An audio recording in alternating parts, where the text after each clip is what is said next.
Over the course of their more than 50 years in power, the strength of Assad family rule in Syria would dramatically wax and wane. It would reach low points in the 2010s, when the government of Bashar al-Assad often controlled a minority of the country's territory. By 2020, with Russian and Iranian support, the regime had fought its way back, and many in the media declared that Bashar had essentially won the Syrian civil war. Then, in less than 2 weeks, it was all over, with Assad fleeing to Moscow and Syria's future uncertain. It's not every day that a half-century-old regime with major international backers is toppled in less than a fortnight.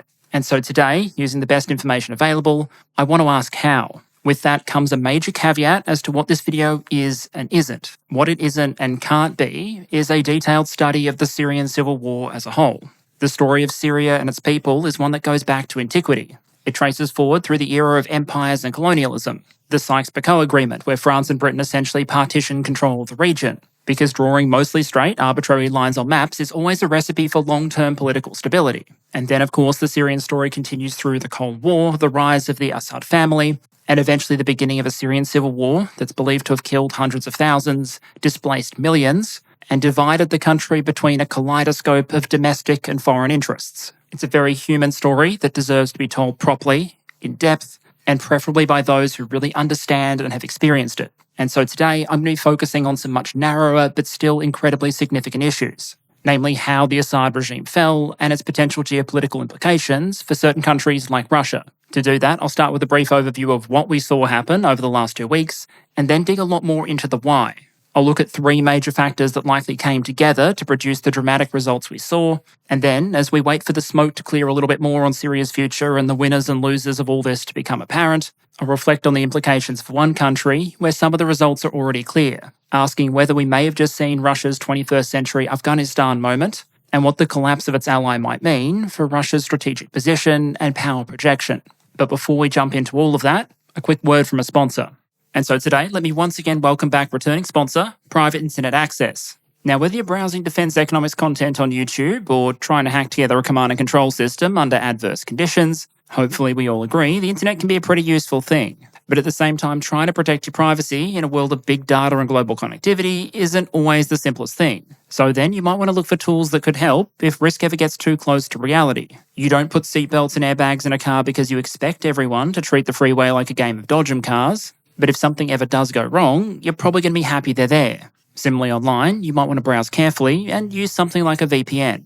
A VPN can allow you to change your publicly perceived IP address, reroute internet traffic, and also potentially change how your activity is logged. Or not logged, as the case may be, because Private Internet Access has long stated they have a policy of not logging user activity that's been independently audited and tested in court. They also have servers in more than 90 countries and 50 US states and advertise compatibility with a range of streaming services. Plus, alongside the extra transparency that comes from having an open source codebase, Private Internet Access also enables a single subscription to cover an unlimited number of devices, certainly handy if you're someone like me. So if you're interested, there will be a link in the description that offers an 83% discount on a 2-year subscription, plus 4 bonus months protected by a 30-day money-back guarantee. And so with my thanks to my long-term VPN of choice, let's get back to it. Okay, so before we get into how a 2-week special military operation toppled Bashar al-Assad's government, we probably need to give a little bit of background on Syria and where the civil war stood as of October 2024. Even after the effects of the civil war, Syria is a nation of about 23 million people, covering an area of more than 180,000 square kilometres, making it in landmass terms somewhere between the US states of North and South Dakota. Geographically, it's fair to say the country is in something of an interesting neighbourhood, bordering Turkey to the north, Iraq to the east, Jordan to the south, and Lebanon and Israel to the west. So, yeah, just one big happy family all round, with Syria in the middle. Syria is also a very young country with a lot of demographic potential, and likewise one that's long been home to a range of ethnic and religious minorities. The country has a Sunni Arab majority, but there are also Kurds and Christians, Alawites and Druze, and many others aside. And those demographics have often helped inform the kaleidoscope of actors and organisations we've seen fight in Syria's civil war. But the focus today is on the rule of the Assad family in Syria and its recent fall. And that began with Bashar's father, Hafez. He participated in a 1963 coup which brought the Ba'ath Party to power in Syria, another bloodless coup in 1970 to put himself squarely at the helm, and then officially became the country's president in 1971, a position he would ultimately hold until he died in June 2000. The family, however, would very much remain at the helm of Syrian politics, with power eventually passing to his younger son, Bashar. Bashar's power, however, would be dramatically challenged in 2011. Against the backdrop of the wider Arab Spring, Syria would see mass protests. Bashar's government often responded with attempts at suppression that regularly turned deadly, and by 2012 the situation had effectively devolved into armed civil war. By the mid-2010s, Assad's government in Damascus had lost control of much of the country's landmass. Some cities had been lost entirely, while others, like Aleppo, were no longer entirely under government control. But Assad's government would essentially receive major foreign support, first from Iran, and then, in 2015, from the Russian military. That would slowly help Assad's forces take back a majority of the country, including Aleppo. However, a limit of sorts would be reached in early 2020. After joint Syrian-Russian airstrikes that reportedly resulted in the deaths of more than 30 Turkish servicemen, the Turkish military would launch a major cross-border operation, Operation Spring Shield. That in turn reportedly resulted in hundreds of Syrian military casualties and the destruction of a lot of heavy equipment, including approximately 50 tanks. After approximately a week of kinetic action, an agreement would be signed between Russia and Turkey that would serve to help stabilise the territorial status quo in the north for the next 4 years. Damascus would continue to exercise control over a majority of the country's territory, but vast swaths, particularly of the country's north and northeast, would continue to be held by various opposition groups, many with their own distinct foreign backers. Much of the country's northeast was controlled by the Autonomous Administration for North and East Syria and its military arm, the Syrian Democratic Forces, or SDF. They included significant Kurdish elements and had historically received support from the United States. Other areas close to the Turkish border were assessed as being under the control of the Syrian National Army, or SNA, officially established back in 2017 under the auspices of Turkey. But it wouldn't be either of those two groups leading the charge on November's events, when a collection of opposition groups, most notably the Islamists of Hayat Tahrir al-Sham, or HTS, decided to, rather dramatically, kick in the door and see if the whole rotten house would come crashing down. If you only looked at the forces available to the various factions prior to the November offensive, you'd probably conclude that what we saw happen shouldn't have happened. According to military balance estimates, Assad's Syrian Arab Army, or SAA, had about 170,000 active duty personnel, thousands of armoured vehicles and artillery pieces, and could call on perhaps another 100,000 personnel through various paramilitaries and militias. It was also the beneficiary of direct foreign military support, including from a permanent Russian military presence at the Khmeimim Air Base. By contrast, HTS, headquartered in Idlib, was generally assessed in 2022 to have somewhere between 12 and 20,000 fighters. It had no air force, comparatively little heavy equipment, and one of its initial military objectives would be a hypothetically well-defended major urban centre, the city of Aleppo. For comparison, the battle for Aleppo during the Syrian civil war did eventually see the SAA take the entire city with the assistance of its allies, but only with Russian air support, massive casualties, and more than 4 years of fighting.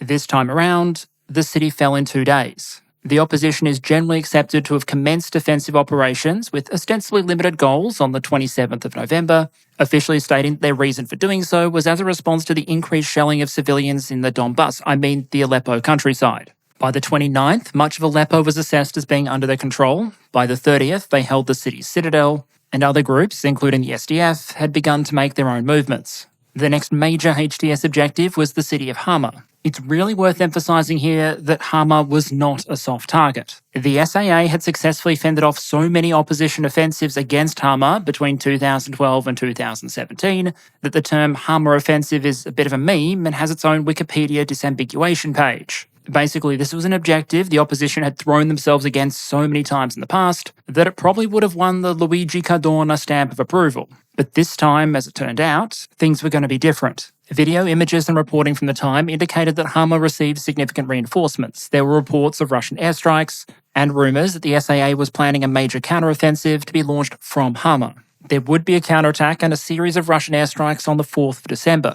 But any momentum these operations have appears to have quickly died, and by the end of December 5th, opposition forces were generally assessed to control Hama, while the Syrian government officially explained that its withdrawal from the area was driven by a desire to preserve the lives of civilians. If Aleppo was a sign that something might be badly wrong with Assad's forces, Hama was proof. And if Aleppo had been a sign that there might be problems with the SAA, Hama was an indication that it might actually be collapsing.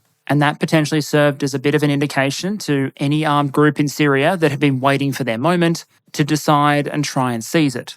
The SDF took more territory, and there was also a critical development in Syria's south. Their regime forces had essentially secured a victory as far back as 2018.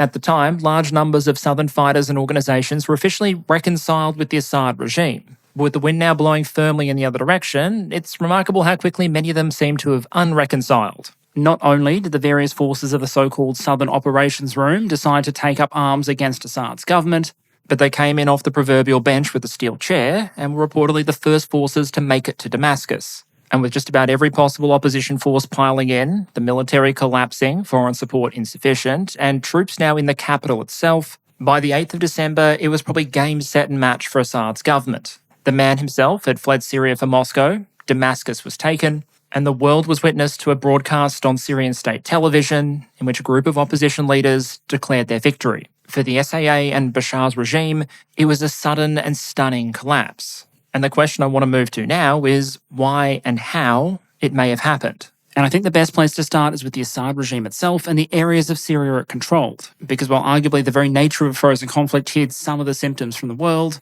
over time, the Assad regime and its military was corroding from within. And I think the best place to start in describing that process is with the thing that so often underpins a government's popular support and its military capacity, the economy. Because by just about any metric you care to name, the ceasefires of 2020 did relatively little to restrain the free fall in Assad's economy. Pre-civil war, the Syrian pound, the national currency, traded at a rate of about 47 to the US dollar. By 2019, we were seeing articles like the one you see on the right here describing the country as being in the grip of an economic crisis because the pound was now trading at 765 to the dollar. If you were an ordinary Syrian who had somehow kept their money in the bank that entire time, in 2019 you would have something like 1/16th the international buying power that you did before the war began. For many Syrians, that might have been at least somewhat understandable, even if it was exceptionally painful. After all, civil wars don't tend to do great things for a nation's buying power. But after the 2020 ceasefire, things continued to get worse, and eventually the Syrian pound went full monopoly money mode. As you can see on the right there, that 765 to 1 peaked at nearly 5,000 to 1 in 2021, then 10,000 to 1 in mid-2023, and started 2024 around the 15,000 to 1 mark. In mid-2023, it was reported that about 90% of the Syrian population was below the poverty line. The regime announced an increase in the minimum monthly wage for all workers to 186,000 Syrian pounds, which at the time was worth about $22 officially, and about $12.50 on the black market. According to the World Food Programme, that was enough to buy about a third of what a family of 5 would need just to feed itself. And, quote, it would also cover just a tenth of a family's minimum household expenditure. In August 2023, the minimum expenditure necessary just to keep a household running was 62% higher than in May 2022 and 160% higher than in September 2021. None of that was helped by the government announcing a decrease in fuel subsidies, which more than doubled the price. Paying 50 cents a litre or $2 a gallon might sound fantastic if you're living in the United States or Western Europe, but not so much when you might be clearing $12.50 a month. But at the same time, we've got a lot of evidence to suggest that the economies in the different parts of Syria may not have all been going in the same direction. One common proxy measure for economic development, for example, is illumination, how many lights are on at night. And the piece on the right there looked at the change in illumination levels in areas controlled by the Assad regime as opposed to the various rebel groups. And what it found was some incredibly stark differences. In that map on the right, areas marked in blue are those where illumination levels increased over time. In red, things went backwards. And what it shows pretty clearly is that while a lot of the regime areas were going backwards over the course of the frozen conflict period, a lot of the opposition-controlled areas were actually managing to pull things together. Throw in a chart, and you can see the sheer scale of what was happening. In 2016 and much of 2017, the opposition-controlled areas were less illuminated than regime ones, in part because their infrastructure was being continuously bombed. By the time the conflict was frozen in 2020, both regime and opposition-controlled areas had experienced some improvement, but levels in opposition-controlled areas were nonetheless now slightly higher. Once the hot phase stopped, though, that gap steadily became a chasm. Nighttime emission levels in opposition areas skyrocketed to more than 10 times what they had been in 2018. Meanwhile, in regime-held areas, despite the war no longer fully being on, illumination levels actually fell to very roughly half what they had been in 2018 to 2020. So you had a situation where the Damascus government was increasingly ruling over a country where the currency was devaluing, the people were impoverished, and the power grid was falling apart. If you're a regime that needs to fund both its basic operations and a healthy supply of yachts and mansions, that poses a bit of a problem. They say you can't draw blood from a stone, and the Syrian economy was staring straight into the Medusa's gaze. So then, how did the Damascus government and the Syrian political elite go about filling some of that funding shortfall? And one of the answers may suggest that someone in Damascus at least was watching a few too many episodes of Breaking Bad. Because over time, the Syrian regime would steadily transform itself into a borderline narco-state and epicenter of the so-called Captagon trade. Captagon is a trade name for a psychostimulant originally invented in Germany in the 1960s, but pretty quickly prohibited more or less around the world because of its highly addictive qualities. Among other effects, it can reportedly induce a feeling of invincibility, which has seen it sometimes used in a military context. In 2023, many estimates for the size of the Captagon trade placed it in the tens of billions of US dollars.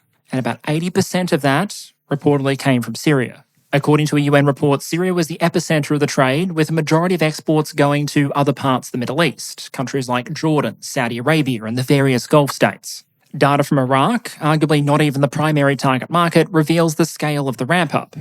In 2021, Iraqi authorities reportedly seized the equivalent of about 270 kilograms of Captagon. That made it a serious issue, but put it behind some other substances of concern in terms of intercept volume. But in 2022, that number increased to more than 1,200 kilograms, and in 2023, more than 4 metric tons. The impact of the trade was so extensive that it became the topic of diplomatic negotiations and even sometimes extreme kinetic countermeasures. The Jordanian Air Force, for example, reportedly launched a number of airstrikes into Syrian territory to target the drug trade, apparently proving that maybe Grand Theft Auto was onto something with the military being called in when you rack up too many wanted stars. Essentially, the trade was so extensive and considered so damaging that some countries saw a military response to it as necessary. And I think the evidence suggests that for the Assad regime, the Captagon trade was more feature than bug. If you look, for example, at a number of the individuals subject to international sanctions or scrutiny in relation to the trade, time and time again, you'd see reference to their alleged links to Syria's 4th Division. The 4th Division can basically be described as a loyalist armed formation within Syria, commanded by no other than Maher al-Assad, Bashar's brother. And now that opposition forces have swept into cities like Damascus, we have video evidence to suggest that a number of Captagon manufacturing and handling facilities weren't just tolerated by the Syrian state, but operated on Syrian state property. If these reports and allegations are true, obviously this is an extreme case of institutionalized corruption. And you can imagine just how caustic it might be for military discipline, command and control, and morale when troops and lower-level officers essentially saw senior leaders transforming some of the apparatus of state into a cartel. And if you're talking more broadly about public opinion and societal cohesion, arguably this sort of corruption could be just as caustic. Some of the photos and videos we've seen come out of properties linked to the Assad family show all of the standard accoutrements you'd expect of people engaged in this kind of business activity. Garages full of sports cars, luxury furniture, designer handbags, you name it. But even before these properties were being stormed, the awareness of the situation was very much getting out there, in part thanks to social media. This is the Instagram era, where some of Syria's rich, powerful and influential would flash their lifestyles online for all to see.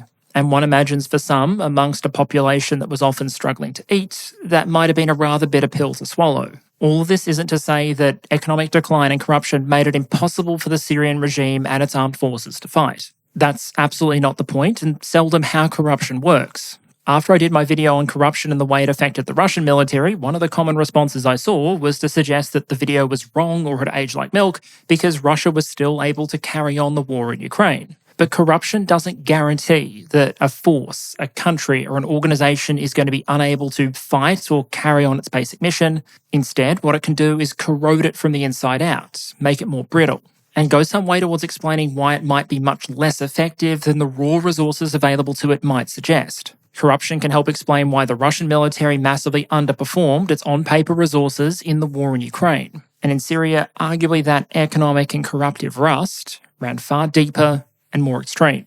And just as the economy was decaying, arguably the regime's main military force, the Syrian Army, was doing so as well.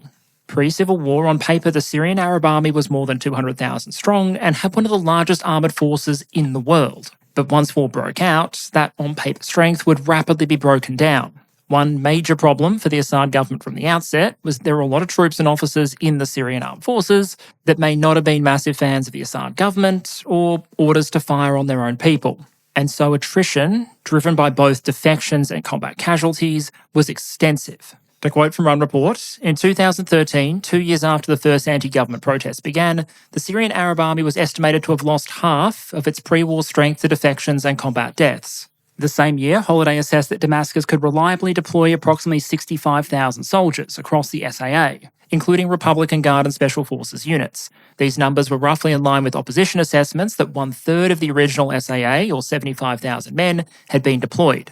An air intelligence commander who defected claimed that internal assessments of defections had reached 100,000 by mid-2012, while Turkish intelligence estimated 60,000. Thousands more Sunni officers and conscripts were either arrested or confined to their bases in these early years amid fears of further defections. So you have a situation where the government forces lose a lot of their manpower relatively quickly and often can't trust a lot of what they have left. That led to all kinds of arguably very inefficient but potentially necessary organisational approaches. That often meant deploying small elements from loyal formations, like the Republican Guard, 4th Division or Special Forces, to essentially babysit elements from other units. Quote, the regime will assign one company from the loyal 4th Division to work with 2 companies from a conventional unit. This task-organised unit then becomes a battalion under the flag and command of the 4th Division. What that means, however, is that you might have companies from a formation fighting entirely separate from their battalion and brigade headquarters and assets, and also probably keenly aware of why this was happening.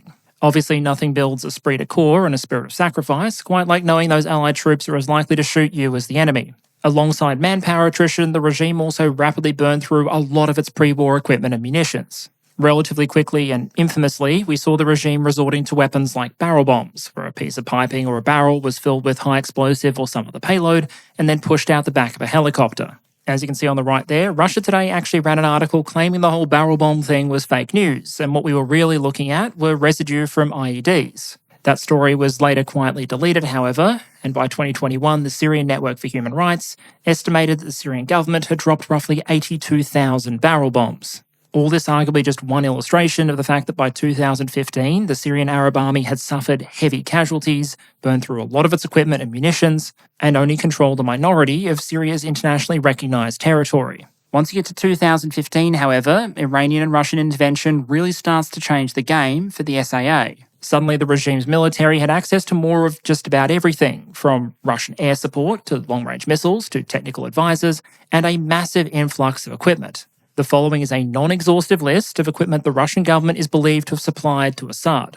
Between 180 and 280 T-90s, T-72s and T-62s, around 100 BMP-1s, dozens of BMP-2s and BRM-1Ks, dozens of howitzers of various kinds, approximately 1.1 kilotons of spare parts for the maintenance and repair of main battle tanks and other armoured fighting vehicles, plus even more parts for systems like helicopters and aircraft, and lots and lots and lots of ammo.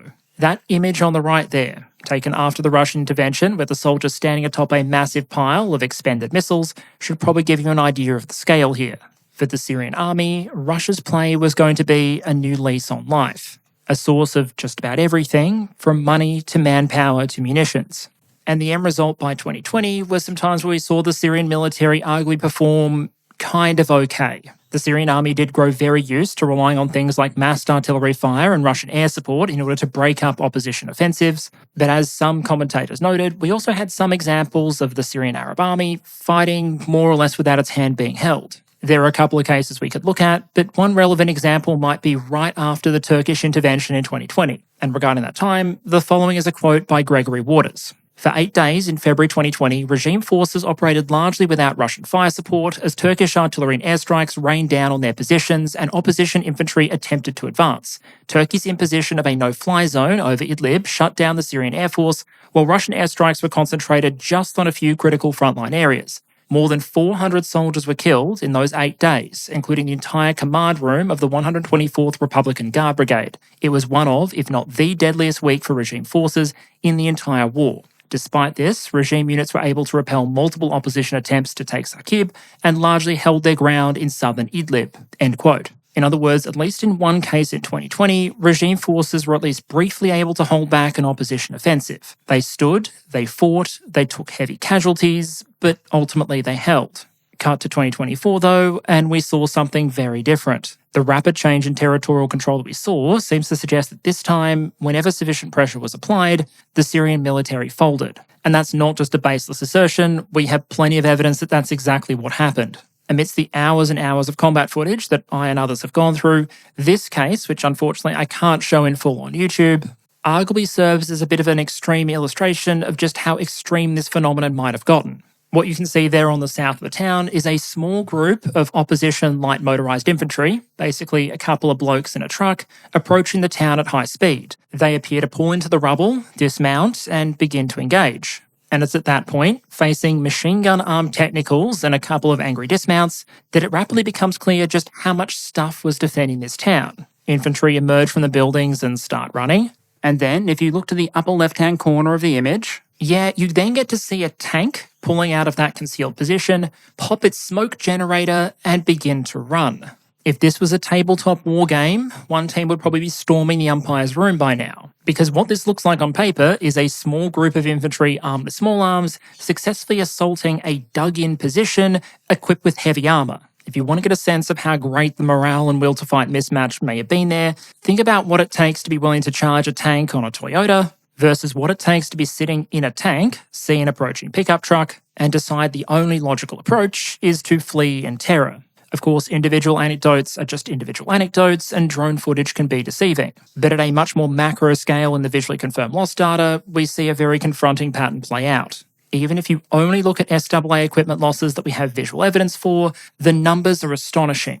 We're talking nearly 250 tanks, approximately 125 infantry fighting vehicles, and hundreds of other systems from artillery to MRL, self-propelled anti-aircraft guns, helicopters, actual aircraft, armoured fighting vehicles, command posts, even really sensitive and quite valuable stuff like electronic warfare and surveillance equipment, or long-range MRLs. To give this a sense of perspective, at time of recording, over the course of less than 2 weeks of fighting, Assad's forces are believed to have lost about as many tanks as Ukraine has over all of 2024. And in the vast majority of cases, those tanks aren't being destroyed in defensive positions, fighting to the last, they're being abandoned and captured.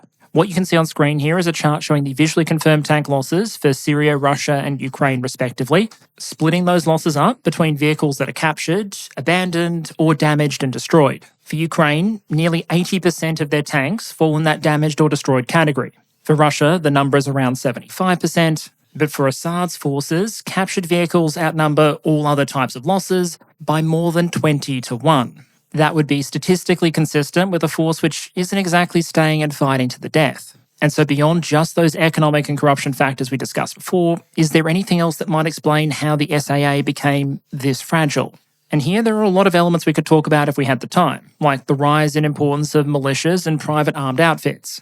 Back in the 2010s, for example, some wealthy Syrian businessmen, the Jabba brothers, set up significant militias that were some of the most powerful fighting forces in the country at the time, until they would eventually fall out of favour and be steadily eliminated while their forces were absorbed, essentially proving that the Prigozhin story arc may well have just been a rip-off of the Syrian original. But there were numerous other factors that might have contributed. For example, a lot of effort was put into making sure the SAA was essentially coup-proofed, so to speak. That meant making sure there was no individual, no command structure that was powerful enough to potentially challenge the central regime. However, dividing up power and focusing on political reliability above all else seldom goes hand in hand with military capability. During the civil war, there were also reforms to the way that Syrian officers often commanded their troops. Because in the early stages especially, 2011 to 2013, it was fairly common for relatively senior officers to go quite far forward in order to exercise command and control. That makes a degree of sense when you have a largely conscript military which may not be always the most politically reliable. One side effect of that, however, was very high officer casualties. To draw from one report, quote, throughout the first half of the war, senior Syrian officers were killed at an alarming rate. For example, between March 2011 and December 2013, nearly 800 senior officers, lieutenant colonels and higher, were killed in combat, according to data released by the regime itself and collected by this author. That is a rate of 23 officers killed per month, almost one per day.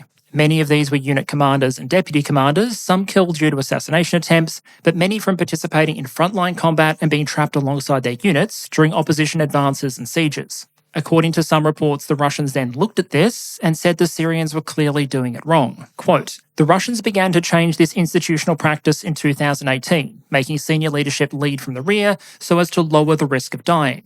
The change is clearly reflected in casualty data, with significantly fewer senior officers and especially command officer deaths during the 2019 offensive. I think it's worth hazarding the observation, though, that by moving the officers back, the reforms may have succeeded in lowering senior officer casualties, but also potentially at the cost of meaning that when the shit did hit the fan at the front and chaos reigned, you wouldn't have as many figures present at the actual front with the authority and the initiative to try and get things under control and make stuff happen." Quote, "Regime media reported a high number of captains, usually platoon and company commanders, killed, indicating that many smaller unit commanders were present and attempting to organise the defence or withdrawal of their specific positions, but without senior officers coordinating defences between multiple points or for troops to rally behind, the positions quickly fell."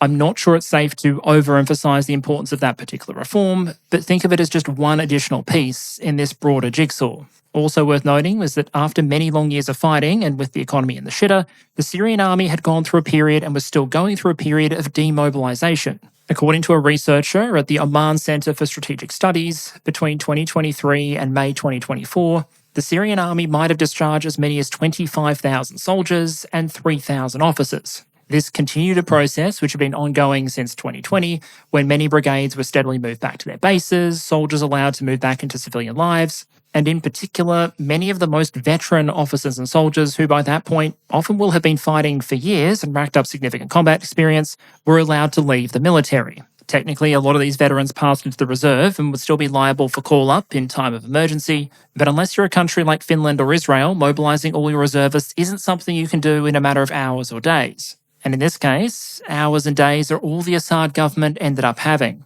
And even within the force that did remain, there are reports of an organisational rot and culture of corruption that may have run deep.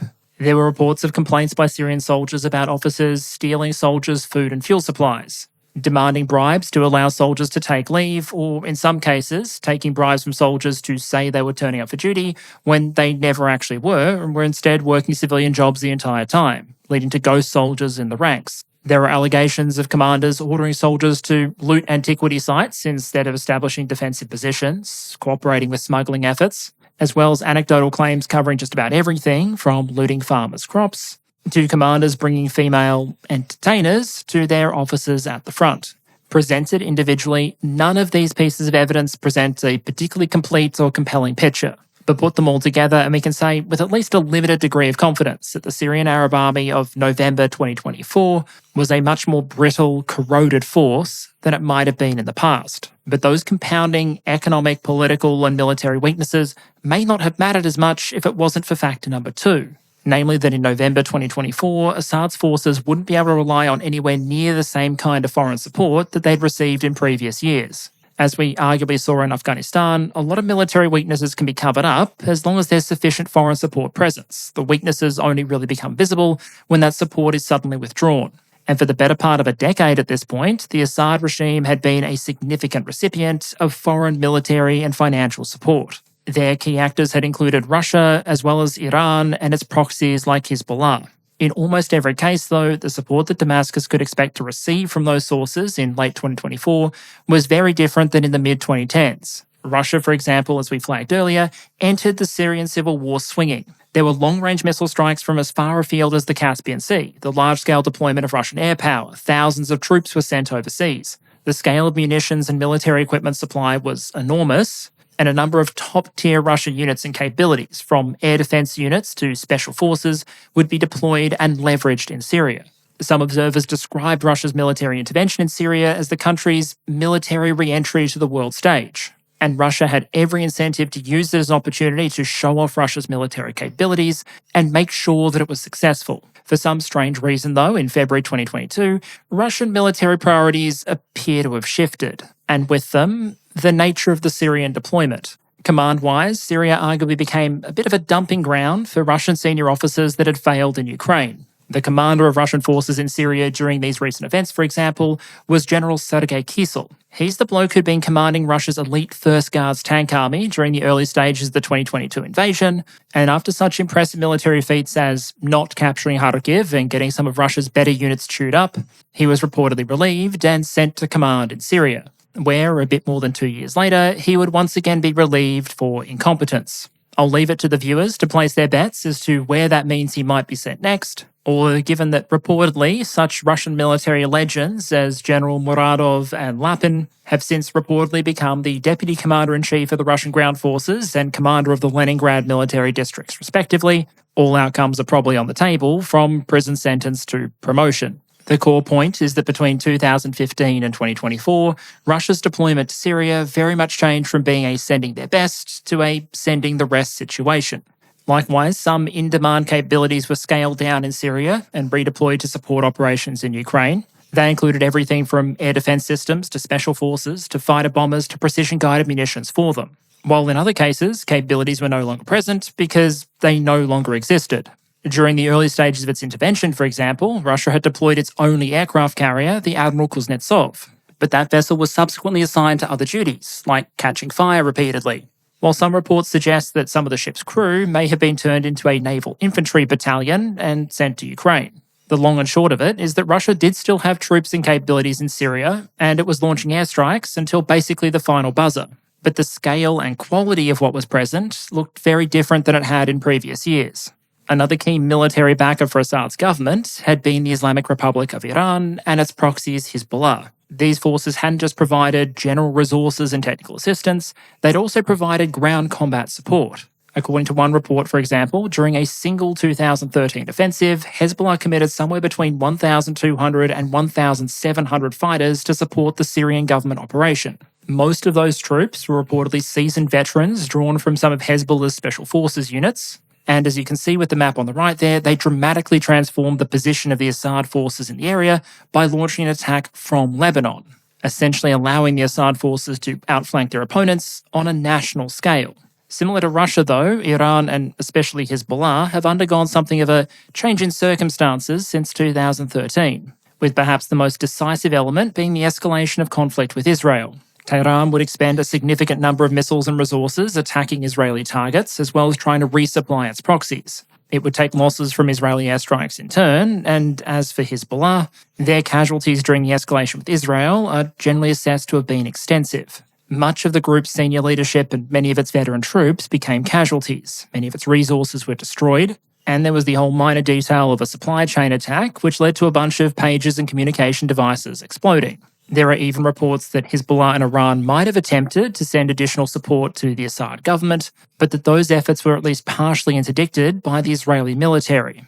A key takeaway here is that back in 2013 or 2015, Syria might have been considered a top priority for Tehran and later Moscow.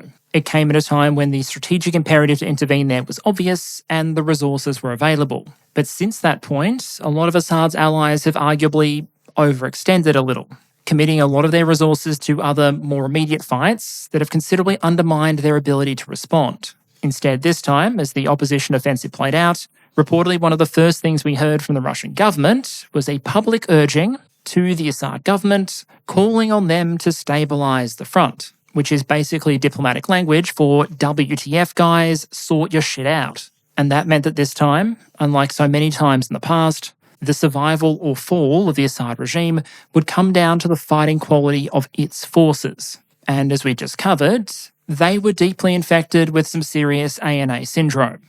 Essentially, having called for help, Russia this time was mostly leaving Assad on red, while Hezbollah presumably wasn't answering their phones as much, lest they start exploding. And it was time for Assad's own fragile forces to do the heavy lifting. But here's the kicker. The two macro elements we've talked about so far really only speak to the weakness of the regime. They explain why its forces might have been so brittle, so poorly motivated, so vulnerable. But a force or organisation that's been hollowed out by corruption might still look okay from the outside.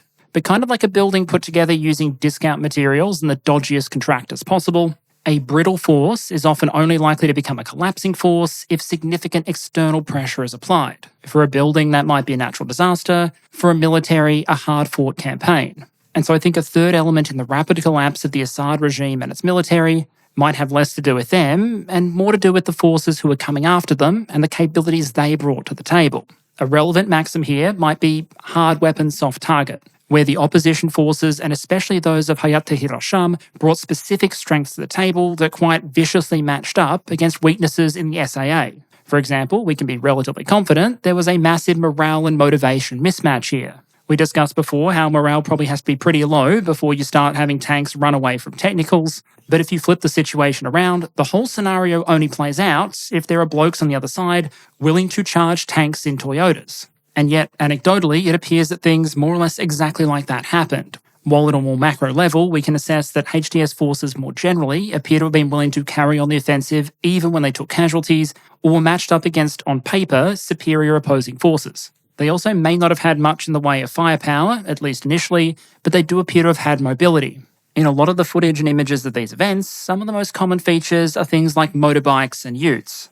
The kind of light motorization that doesn't give units access to much in the way of armoured protection or additional firepower, but does allow them to move quickly. And if you're up against a force that is confused, that struggles to rapidly process and understand information and respond to unexpected developments, mobility can sometimes make the situation even more difficult for them to deal with, because it potentially enables things like rapid redeployments or extensive exploitation whenever a gap is found.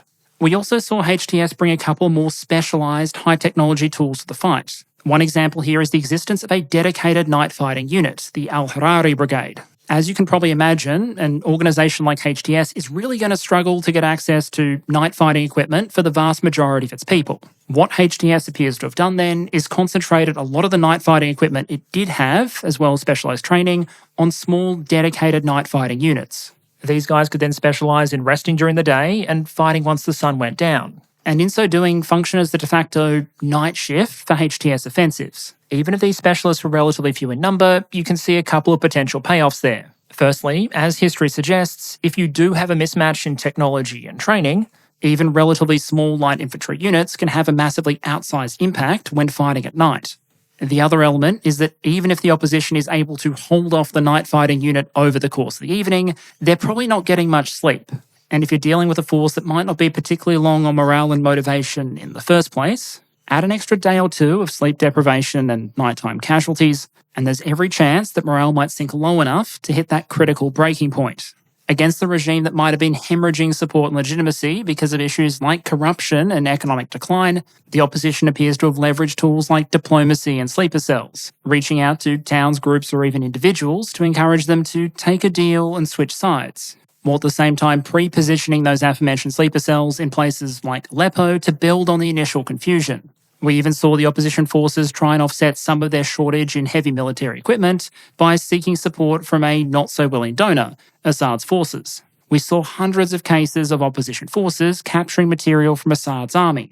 And as the advance continued, in some cases it appeared to almost snowball, with more and more creatively sourced equipment like BMPs and tanks appearing as time went on. But from a purely military perspective, some of the biggest differences we saw between the HTS forces of November 2024 and Syrian rebels and opposition fighters back in 2013 was at this time they'd managed to build up a stockpile of certain weapon systems that, even if they weren't direct equivalents to things they didn't have, like fixed-wing air power or long-range precision missiles, they could serve as at least partial substitutes. Which brings us to a quick discussion of Hayat Tahrir al-Sham's drone program, and by extension the potentially terrifying implication that from this point forward, it may increasingly be that all wars are drone wars. Now, I've already talked about some of the insane drone footage we've seen of these offensives and some of the questions they might raise. But to not miss the forest for the trees, I think near the top of that list of observations is the fact that we actually have drone footage, which means that even a non-state actor with very finite resources and under significant international restrictions was able to put together enough of a drone program that we actually have access to a lot of video and images presumably taken by their ISR assets. It points potentially to a proliferation of the technology and a change, if you like, in the rebel or insurgent starter pack. In the future, it might be that forces like this don't just have a Kalashnikov in the kit bag and a Toyota on the track, but you might also need to factor in the DJI in the sky. The drone assets, whether locally assembled or sourced from the civilian market, that might enable future rebel or insurgent forces to do things they couldn't previously easily do. In the case of HTS, there are a couple of bits of information about their drone program in the open source, in part because they put out propaganda videos about it. We know they had specialised drone operations units, the so-called Shaheen or Falcon brigades, and they had training programs for drone operators, leveraging tools like video games and simulators, as well as more hands-on experience. The use of drones by various rebels and opposition groups in Syria goes back to much earlier in the civil war, and the drone programs have always had, to put it lightly, a couple of rough edges. As you can see on the right there, fixed-wing attack drones have long been a feature of these particular forces, although in many cases they have the telltale signs of significant design and manufacturing work being done locally in rather austere conditions. Foreign components obviously do appear to have been significant features whenever they could be reliably sourced. But HTS is also one of those groups that reportedly has established some local decentralised manufacturing capability for small drones and other similar munitions. That meant that when this force launched its offensive in November, it had access to things like FPVs, fixed-wing loitering munition equivalents, long-range one-way attack drones, as well as operators and specialised units that had been trained in their use. Obviously, in terms of sheer scale of employment, there's no comparison between what you might see on even an average day in Ukraine and what we just saw in Syria. But it does appear that forces like HTS have very much built up their drone capabilities. And what's potentially even more significant is how we then saw them use them. We saw drones used at basically every point along the range bracket to substitute for jobs that, in other militaries, might otherwise be done by air power, long-range missiles, rocket artillery, or other systems. On the top right there, for example, you can see a still taken from a video of a drone strike on a Syrian Army tank, but we also saw longer-range drones, including certain fixed-wing designs, being used against much longer-range targets. One specific type of employment that we have a couple of videos to support, for example, is the use of drones as counter-air weapons. It's important to remember here that this is a force that was trying to launch an offensive against an opponent with an air force without an air force of its own. They also didn't really, at least initially, until they started to capture more from the Syrian army, have much in the way of longer-range air defense systems. And so instead, we saw videos of drones being used to strike targets like helicopters and even fixed-wing aircraft at Syrian air bases. But beyond just hardware, we also saw drones being used to quite specifically target command and control nodes, individuals, with an FPV reportedly being used to eliminate a Syrian brigadier general, the head of military security in Hama. As we discussed earlier, organisation and morale in the Assad regime's forces appears to have been comparatively fragile. But that doesn't mean there weren't individuals trying to organise the situation, rally their troops and stand their ground. There were cases of counterattacks being planned, of territory being retaken, of the Syrian Arab army attempting to somewhat organise and strike back. And drones appear to be one of the systems that were used to try and target individuals attempting to make that happen. If you think about this from a purely military perspective, it makes a degree of sense. On an orderly battlefield where forces take their positions and then begin to slog it out until only one's left remaining, there is no way in which the numerically inferior force, using a bunch of technicals and small arms, is able to overcome a larger army with thousands of tanks and armoured vehicles. To make that possible, you want elements like shock, surprise, and confusion to come into play. What the use of drones and tactics like this appear to have meant in at least some cases is that whenever there was an attempt to bring order to the chaos, the buzzing sound of a drone was the harbinger of chaos returning. We don't know exactly what share of senior officers in the Syrian Arab Army or its various allies were taken out by drones as opposed to other weapon systems. What we can be relatively confident of is that they were used in at least some cases, and that even just the initial days of fighting saw some relatively high-profile leaders reportedly become casualties. On the 28th of November, Iranian media reported that a brigadier general in the Islamic Revolutionary Guard Corps had been killed in Aleppo. A few days later, it was also reported that a senior Hezbollah commander, Qasem Dolani, had also been killed. While it's always possible that incidents like this one were the result of collateral damage, bad luck, and hard fighting, it seems possible there might have been some organised effort to deploy tools like the affordable precision provided by small drones in order to target opposing headquarters, commanders, and critical C2 nodes, creating the kind of battlefield conditions of confusion and demoralisation that enabled the collapse we would eventually see. Now, perhaps almost inevitably, when you have a scenario where Russian troops or Russian allies are targeted by an opposing force using drones, the Russian Ministry of Foreign Affairs was pretty quick to suggest a Ukrainian connection. The TASS article on the right there, for example, dated 4th December, refers to a spokesperson for the Russian Ministry of Foreign Affairs, highlighting, quote, reports suggesting that Kyiv regime security services are collaborating with terrorists, supplying them with drones and sharing expertise in their use, end quote. Notably, this was just a bit before the Russian government generally started pivoting towards referring to members of HTS as Syrian armed opposition fighters in similar terms, rather than using the T word. In terms of how much of a Ukrainian signature there might actually have been on the HTS drone program, however, the reporting is fairly spotty. The Clash report published a piece claiming to have interviewed a Syrian opposition drone operator, who in turn claimed to have reached out to Ukrainian military intelligence and received some assistance in return. Quote, "They taught me and my team simple things that we didn't know about the drone and the bomb release mechanism. They sent us the 3D printing files to make the bomb carrier, the tail and the warhead. We were able to produce and print everything we needed, make the necessary modifications to the aircraft, and gain enough experience through experimentation to outfit drones and obtain the necessary parts without outside help." End quote. It's obviously very hard to confirm stories like that or know how widespread the phenomenon may have been if it happened. But it is worth noting that what for many Ukrainian drone operators would be considered old hat by now, from their perspective, for example, 3D printed bomb carriage and release mechanisms for small drones are pre-2022 technology, but there are still places in the world where that kind of know-how could have military value.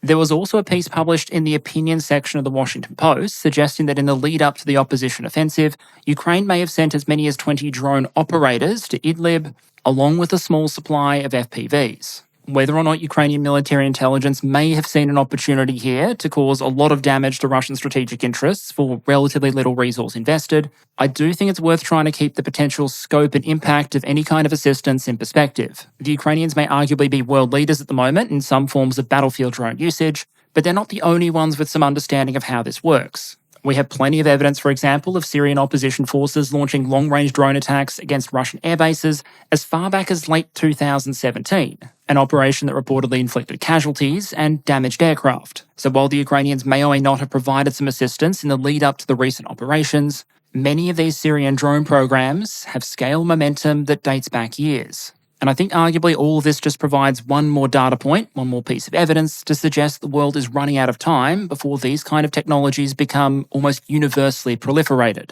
The number of places where this know-how exists, the tactics have been practiced, and local manufacturing set up only continues to increase. And if and when some of these conflicts begin to wind down, be that in Syria or Ukraine, there's a chance we start to see at least some operators decide to take their skills private. Meaning we should probably expect more organisations to be able to field and use small drones like this in the future, rather than less. And forces that aren't entirely prepared for that potentially emerging battlefield reality may face some consequences. But getting back to Syria, it's worth emphasising that even now that the future of the Assad regime appears to be settled, the future of the country isn't. On the ground, the situation is still very much dynamic, and fighting in some places is ongoing. The DW piece on the screen, for example, reports on what it describes as, quote, clashes between Syrian Kurdish forces and Turkish-backed Syrian militias. Israel has launched a wide-ranging campaign of airstrikes, primarily but not universally, targeting the military infrastructure and assets of the old Assad regime. As you can see on screen there, for example, many of the Syrian Navy's old Soviet-built missile boats have been forcibly retired.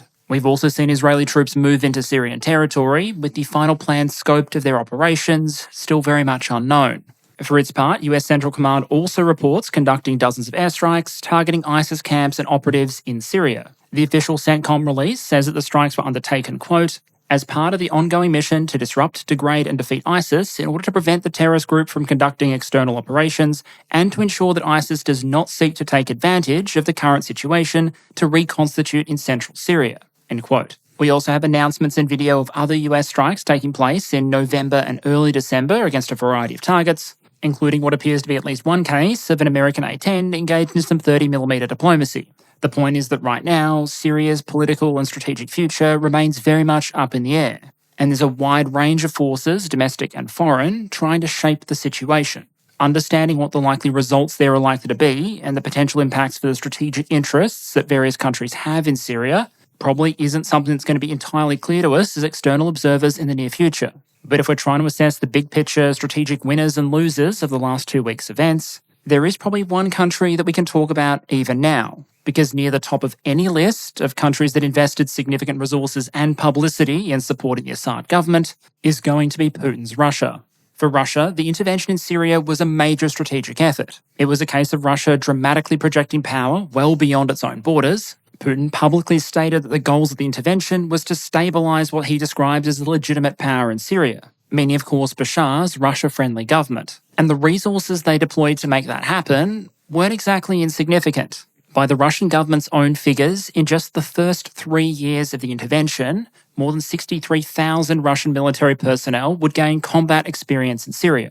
It was claimed the Russian Air Force flew a casual 39,000 sorties during that time, striking more than 121,000 targets. And it's worth noting both that official Russian government figures on the number of personnel who fought in Syria probably don't include unofficial forces, like for example Wagner, and that those Russian figures from August 2018 obviously don't take account of Russian operations in 2019 to 2024. For years, it appeared that Russia had invested significant resources in Syria, but largely achieved its objective of stabilising the Assad regime. Now that he's in Moscow rather than Damascus, however, there are a couple of strategic implications that Russia may have to deal with. The first is the future of Russia's military bases in Syria. To a great extent, there would really be no Russian air power in the region without its Syrian airbase, and the Russian naval base in Syria has long basically been the country's only naval toehold in the Mediterranean, partly relieving the need for Russian warships to transit through the Turkish Straits back into the Black Sea in order to replenish after operations in the Med. In short, even if these facilities weren't huge, in strategic terms, they absolutely mattered to Russia's ability to project power.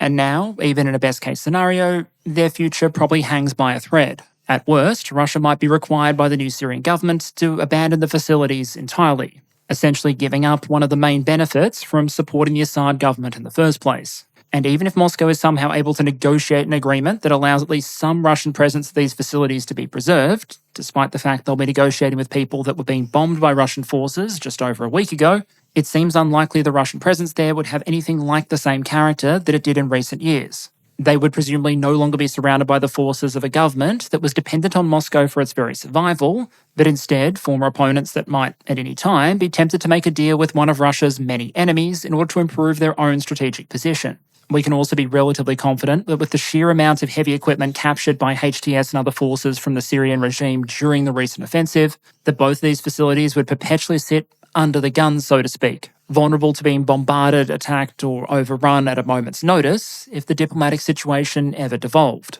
Put another way, it's no longer a question just of how much Russia might be willing to pay in order to maintain its military presence in Syria, but also what others might be willing to offer in order to get them kicked out or undermined. One way or another, therefore, the value and security of Russia's bases in Syria seems likely to be much diminished.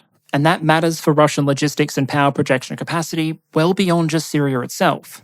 Russia's airbase in Syria, for example, was a critical node in the logistics chain supporting many of their operations in Africa. Remember that at the moment, a lot of countries out there have closed their airspace to Russian military flights, and even under ordinary circumstances, you can't just stick a bunch of troops, their weapons and ammunition on a commercial flight and call it a day. There are probably options for Russia to maintain its operations in Africa even without the Syrian infrastructure, but those will almost certainly involve difficulties, barriers or friction that Russia didn't have to deal with as long as the Syrian bases were in play.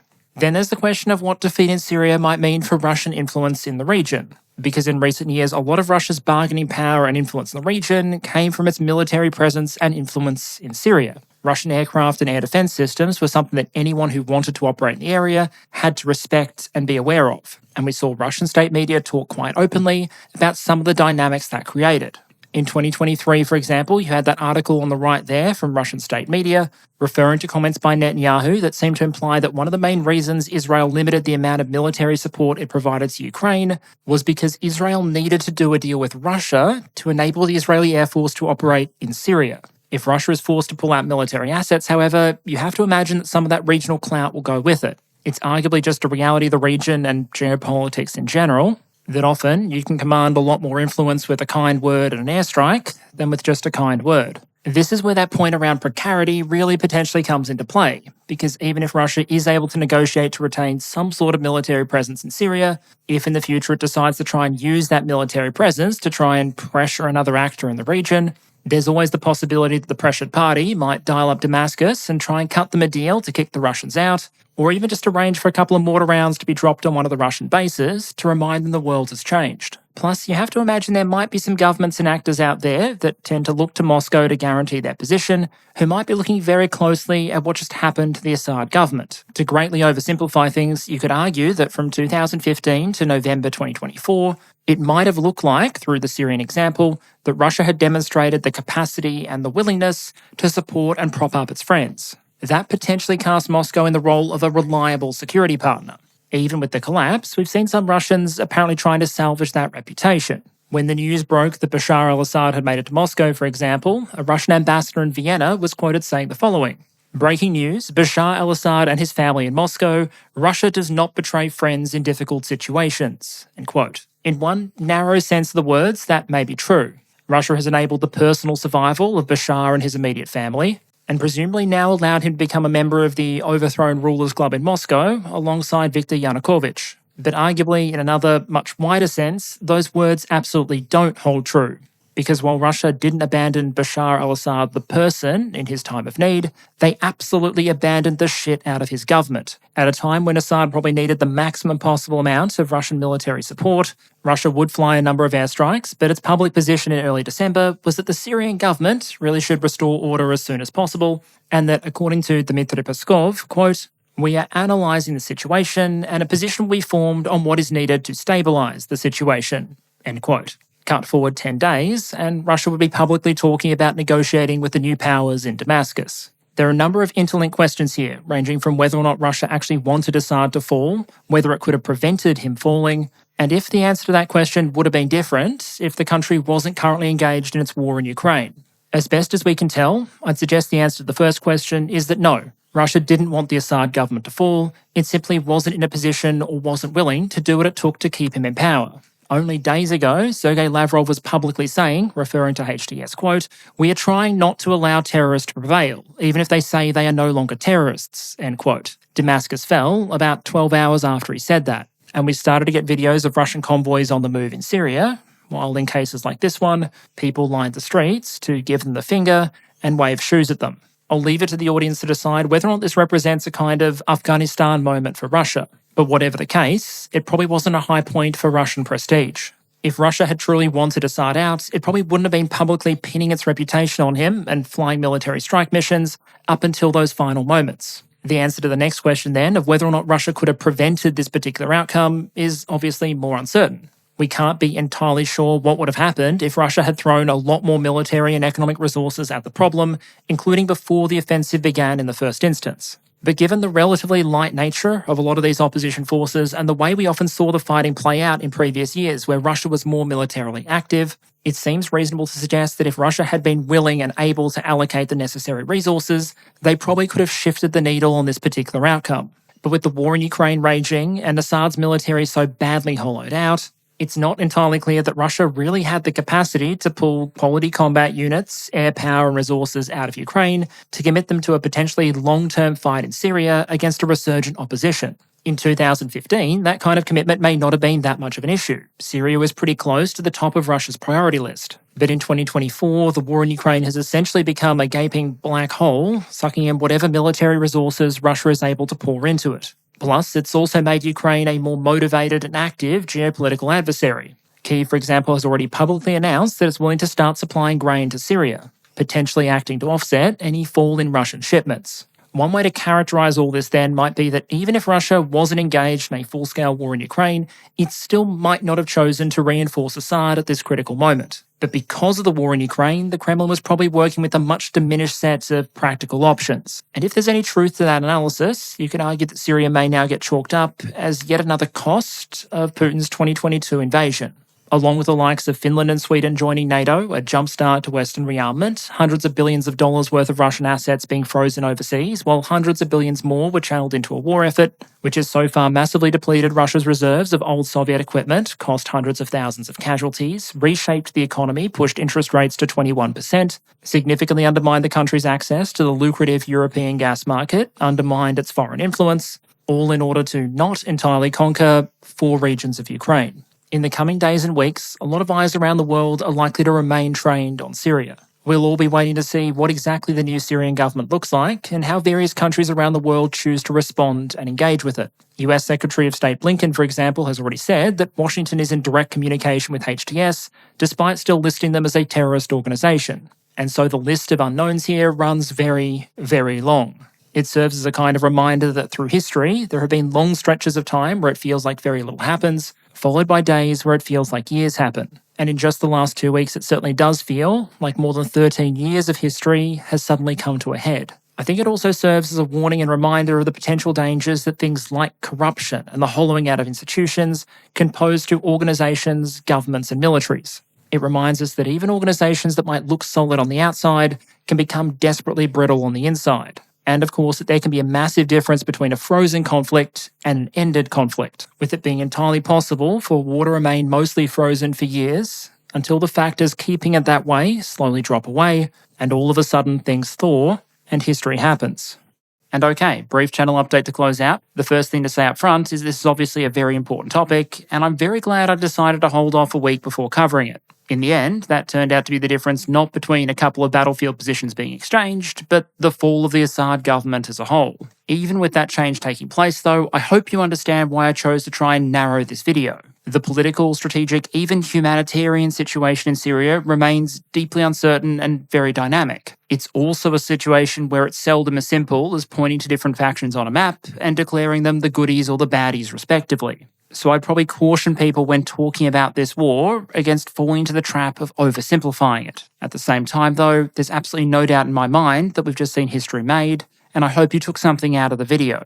Next week I'm likely to turn back to other topics while this one continues to evolve. I will keep an eye on Syria, but I'm only going to return to the topic when I'm confident there's something valuable that can be said with an acceptable degree of confidence.